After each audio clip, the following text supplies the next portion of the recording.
तर उपमुख्यमंत्री एकनाथ शिंदे हे गणेशोत्सवासाठी दरे गावात आहे। शिंदे सहकुटुंब 2 दिवस दरे गावामध्ये असणार आहे।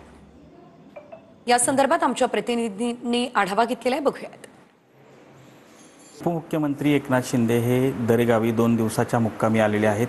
खरे तर गणेशोत्सवाचे दिवस आहेत आणि या निमित्तानं ते सहकुटुंब सहपरिवार जे आहेत ते दरेगावामध्ये आहेत। यावर्षी प्रथमच त्यांनी या दरेगावातील निवासस्थानी गणपतीची प्राणप्रतिष्ठापना या ठिकाणी केलेली आहे।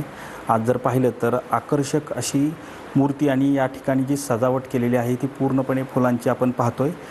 खासदार श्रीकांत शिंदे हे देखील या निमित्तानं गणेशोत्सवाच्या निमित्तानं या ठिकाणी आलेले आहेत आणि दरवर्षी या ठिकाणी कार्यक्रम वेगवेगळे पाहायला मिळत नाहीत, पण मात्र यावर्षी भक्तिमय असं वातावरण जे आहे ते आता सध्या दरेगावामध्ये आहे आणि खरं तर 2 दिवसाचा आवर्जून गणेशोत्सवाच्या निमित्तानं उपमुख्यमंत्री एकनाथ शिंदे हे दरेगावी थांबणार आहेत। कॅमेरामन आमिर शेखसह संतोष नालवडे, TV9 मराठी, सातारा।